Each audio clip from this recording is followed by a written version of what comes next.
Hi guys, and welcome to a new episode of A Dog's Soul. Have you ever wondered why dogs get leash reactive and how they feel? That's exactly what we are talking about today, and of course, how you can help. I'm Anita, I'm a professional dog trainer. I show you how to build a trusting relationship with your dog to overcome fear and reactivity and have fun together again. And if you haven't already, don't forget to like and subscribe.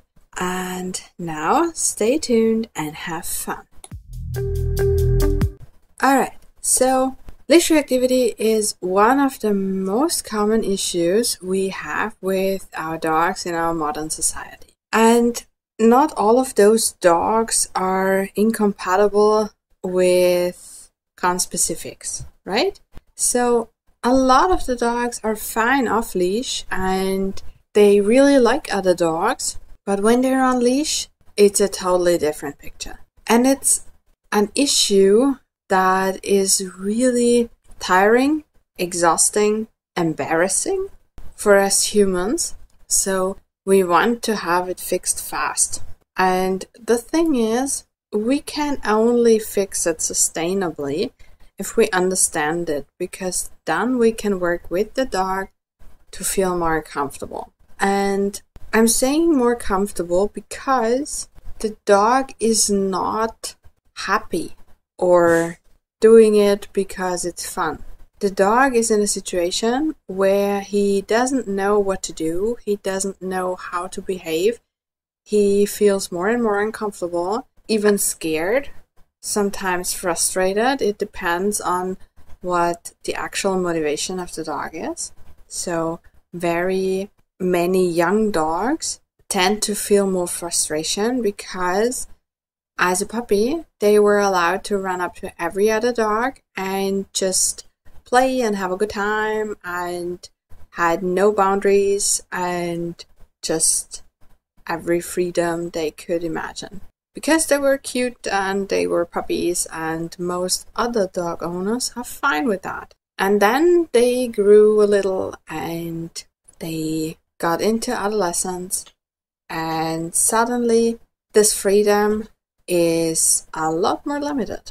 And this happens especially when a dog was a very excited puppy and not very good with handicapping himself as a very strong puppy, as a very strong breed, and not playing very nicely. And puppies who don't play very nicely have very high arousal levels while playing.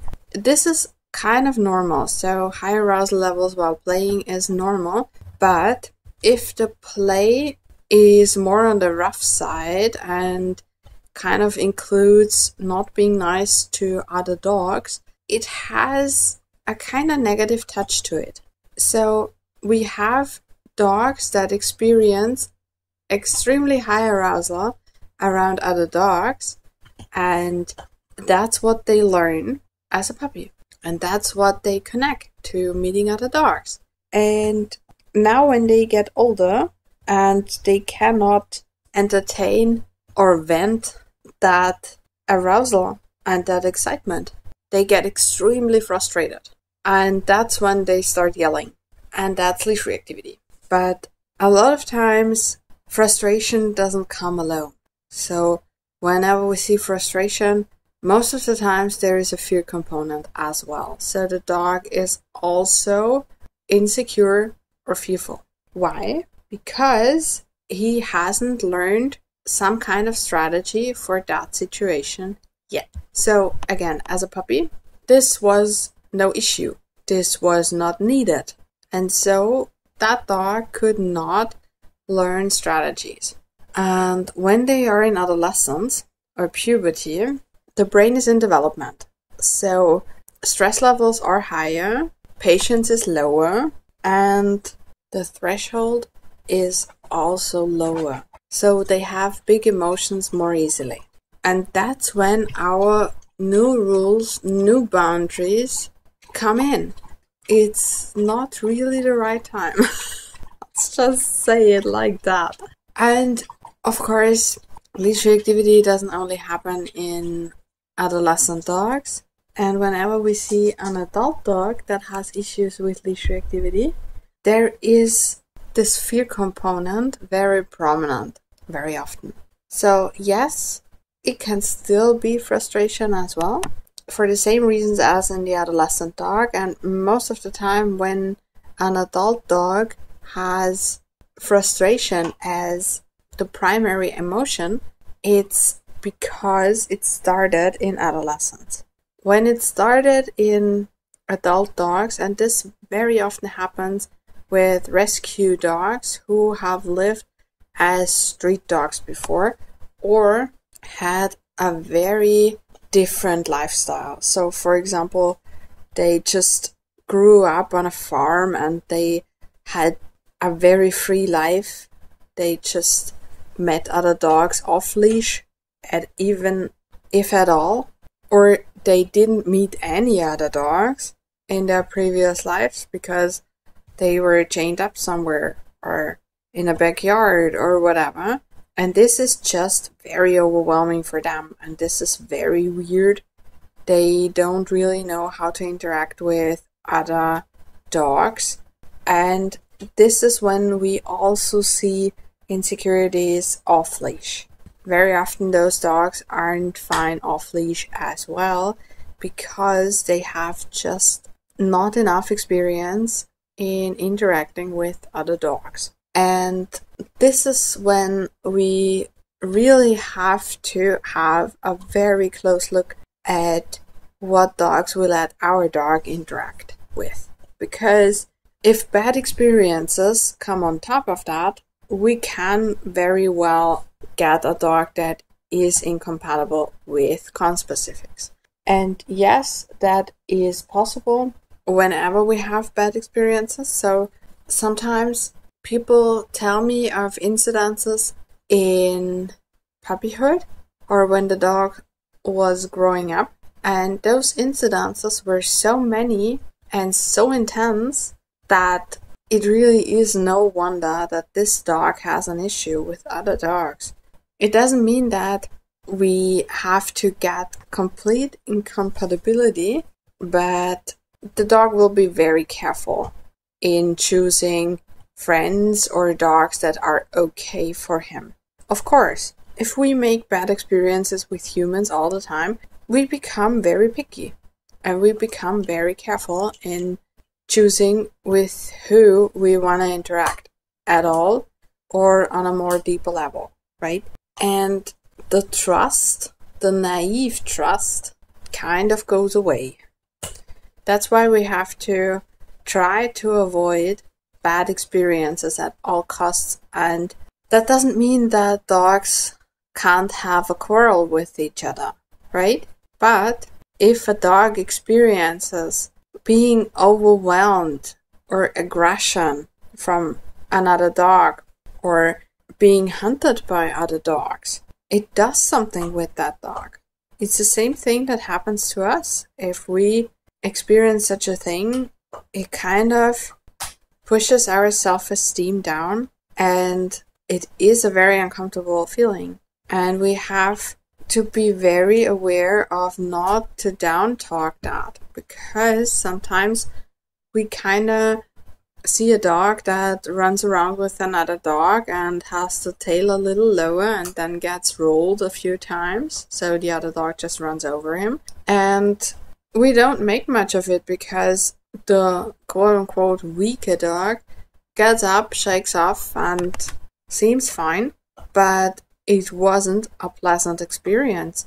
And depending on former experiences and depending on how sensitive the dog is, it can really make an impact. And we have to consider that when we let our dog interact with other dogs. That's why I'm so very careful with what dogs are allowed to interact with mine and what dogs aren't. Because my dog is a very sensitive dog and very often the victim.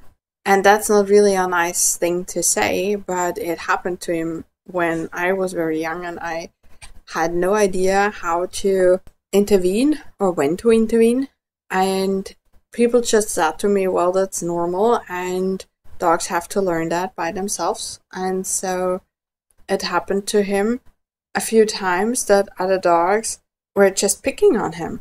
They were driving him into fear mode, into hiding, into running away so they could hunt him, or they just pinned him down. And this had an impact on him. And to this day, he is very insecure in social contact, even with friendly dogs, even with very sovereign dogs. So we have to be very careful who we meet and who we have close contact to, right? And sometimes the emotion our dogs have behind that is not that obvious. So it can look like the dog is very outgoing, very sure of himself, very impressive in his body language, and nobody would think twice about fear in that moment because it just doesn't look like the dog is scared. That doesn't mean that fear isn't the main motivation behind this. It just means that the dog has become very sure in this very action. So the dog has learned that when he does that, he has success with it. So the other dog goes away. And if we're honest, that really happens almost always, because owners don't want their dogs interacting with yelling conspecifics, right? So they just walk away, and the escalating dog had success with the behavior. And that's when the behavior gets more secure and gives the dog more security in that moment, because he knows what to do to feel better. And that's why we have to work with the emotion, and we have to provide another outlet for whatever is behind it. So we have to give the dog another opportunity to feel better, right? And most of the time that has to do with distance. So we have to keep in mind when we start training that we have the right distance from the beginning, and we also work with distance when we ask for a behavior, right? A behavior that is different from barking, lunging, jumping, growling, whatever. And then we can have sustainable results, because the dog learns that whenever he does X, Y, Z, whatever we want to train him to do, he gets the same result, but it feels better because he doesn't experience the overwhelm in the first place. And he has somebody he can rely on. And that combination makes the behavior we want to see more rewarding than the behavior we were dealing with in the first place. It sounds a little theoretical, I know. And if you want to start working with your dog and you're not quite sure how to implement these things into your training plan, go to the description, book a free call, and we see how it can help you. I would love to meet you. I would love to chat about your dog and your dog's feelings and support you on your way to a leash reactive free life, because it really is something we have to change for the both of you. It's not just the dog that doesn't feel good, it's the human as well. I know, because I was so embarrassed with my dog's behavior. I had a phase where I really cried after almost every walk. So I know how it feels and how it feels to get out of it, because when you get out of it, it just feels amazing. You can be so proud of your dog. You can just kind of show off. I know that's not on your mind, but it feels good to have a dog you can rely on, and a dog you understand, and who works together with you. It's just amazing. So this is why I would always choose the path of training again. And now, if you haven't already, don't forget to like and subscribe. And I wish you an amazing time with your dog. Have fun training, and we'll see each other in our free call. Until then, bye.